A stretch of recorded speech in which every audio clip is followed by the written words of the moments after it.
Novel Kansa karya Cawica episode 14 Pilihan yang sulit.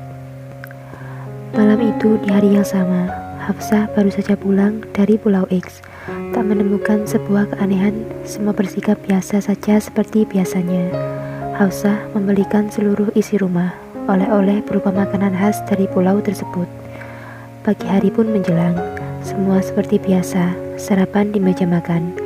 Hafsah merasa ada yang aneh dengan tingkah kedua orang tuanya yang lebih banyak diam. Biasanya mereka selalu berbicara, bertanya tentang kegiatan apa saja yang telah dilakukannya jika Hafsah baru saja pulang dari liburannya. Hafsah pun membuka suara. "Ayah, ibu, nanti aku akan pergi bersama Zoya ke tempat pembuatan baju pengantin kami." Hanafi seketika berhenti mengunyah makanannya, sedangkan Insa malah tersedak makanan yang ditelannya. "Ibu, pelan-pelan kalau makan, Bu," kata Hafsah sambil memberikan segelas air putih pada Insa. Insa langsung meneguknya hingga separuh, lalu meletakkan gelas itu di sampingnya. Insa kemudian menatap Hanafi, mengangguk pelan, mengisyaratkan sesuatu pada Hanafi.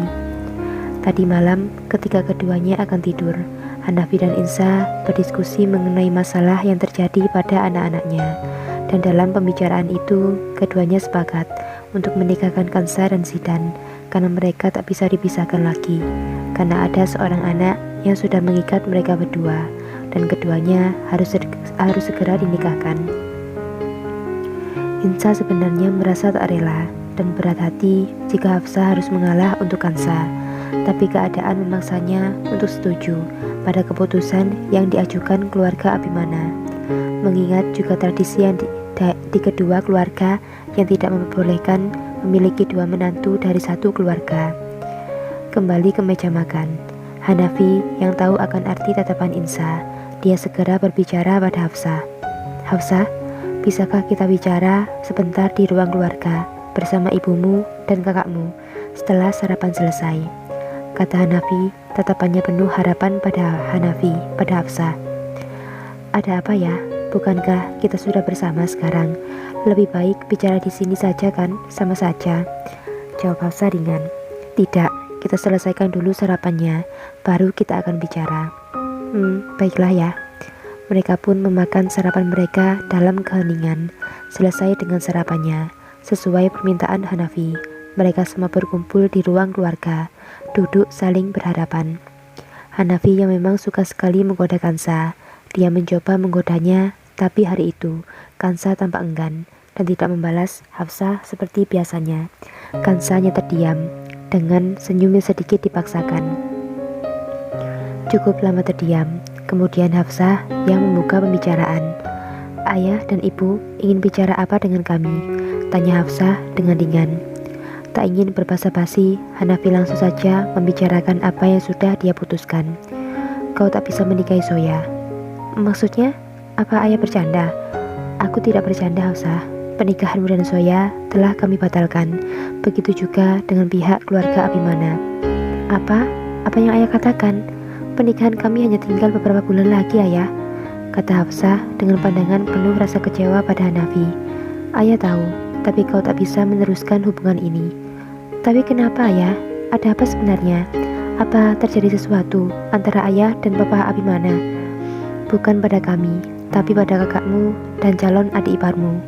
Semakin tak mengerti dengan arah pembicaraan Hanafi, Hafsah menatap Kansa dan Insa bergantian, membutuhkan sebuah penjelasan. "Ibu, Kak Kansa, ini sebenarnya ada apa sih? Ayah, jelaskan padaku," jawab Hafsah dengan nada kesalnya. "Kakakmu Kansa yang akan menjadi menantu keluarga Abimana, dia akan menikah dengan Zidan," kata Insa melirih. "Apa? Kak Kansa? Zidan? Sebenarnya ada apa sih, Bu? Jelaskan semuanya. Aku semakin tak paham dengan arah pembicaraan kalian." "Ya Hafsah, Kansa akan menikah dengan Zidan secepatnya, karena dia sekarang tengah mengandung anak Zidan." Seakan tersengat listrik beribu volt, Hafsah langsung memandang Kansa yang ada di sampingnya. Kak Kansa hamil dengan Zidan? Bagaimana mungkin?" kata Hafsah terkaget dengan nada terbata. Akhirnya, Hanafi pun menceritakan semua yang telah diceritakan Zidan kemarin kepada mereka semua. baik Kansa maupun Insa hanya terdiam 1000 bahasa, sementara Hafsah mendengarkan dengan seksama yang diceritakan ayahnya dengan mengepalkan tangannya kuat-kuat. Belum selesai Hanafi menceritakan semuanya, tapi Hafsah tiba-tiba berkata, "Tapi mengapa harus kami yang mengalah? Bukankah ayah dan ibu tahu aku dulu yang melamar Zoya untuk menjadi menantu kalian? Atau jika memang begitu, nikahkan kami semua. Itu bukankah lebih baik untukku dan Kak Kansa? Aku mencintai Zoya, dan Kak Kansa butuh pengakuan untuk anaknya," kata Hafsah dengan nada penuh kecewa. "Kami sempat berpikir seperti itu sayang, tapi tradisi tidak memperbolehkan untuk itu, terutama pihak keluarga Abimana yang sangat-sangat menjunjung tinggi. Tradisi tidak memperbolehkan mempunyai 2 menantu dari satu keluarga yang sama. Jadi, di antara kalian hanya ada 1 yang akan menjadi menantu keluarga Abimana. Maka aku akan tetap menikahi Zoya, apapun yang terjadi." "Hafsah, tidakkah kau lihat kakakmu? Dia butuh seorang ayah untuk anaknya," kata Hanafi sambil memandang Kansa yang sudah menitikkan air mata. "Aku tak menyangka Kak, kau begitu rendah sampai-sampai kau melakukan dengan pria yang jauh di bawah umurmu," kata Hafsah yang tak mempedulikan perkataan Hanafi. Dia malah memaki Kansa. "Maafkan aku Hafsah, seperti kata ayah, semua ini hanyalah sebuah kecelakaan. Kami tak sengaja melakukannya, karena kami dipengaruhi oleh alkohol di malam itu." "Persetan dengan semua alasan Kak Kansa buat. Dari sekian banyak pria, kenapa harus Zidan Kak?" kata Hafsah penuh kekesalan. "Aku tak beralasan dan aku pun tak sengaja melakukannya. Sungguh, maafkan aku." "Apa kakak menyesal telah melakukannya?" kata Hafsah berdiri di hadapan Kansa. "Aku sangat menyesal Hafsah, aku sangat menyesal, sungguh," kata Kansa dalam isaknya. "Kalau begitu, gugurkan dia, lalu aku yang akan menikah dengan Zoya," kata Hafsah sambil menunjuk ke arah perut Kansa.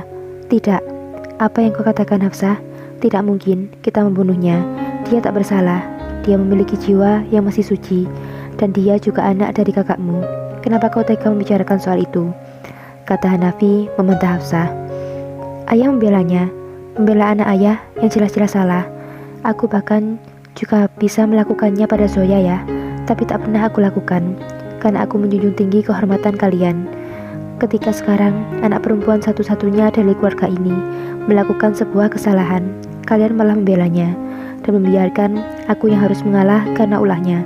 Sungguh, dia bukanlah kakak yang baik untuk kami." Hafsah menjawab dengan menahan air matanya karena rasa kecewa yang teramat sangat. Sementara Insa hanya terdiam.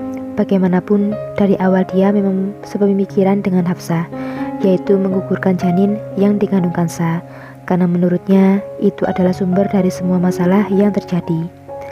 Hanafi belum sempat menjawab, tapi Hafsah sudah berkata lagi, "Bunuh janin itu, atau aku, karena lebih baik aku mati daripada harus meninggalkan Zoya," kata Hafsah dengan nada lirih. Air matanya sudah menetes di kedua pipinya. Bersambung.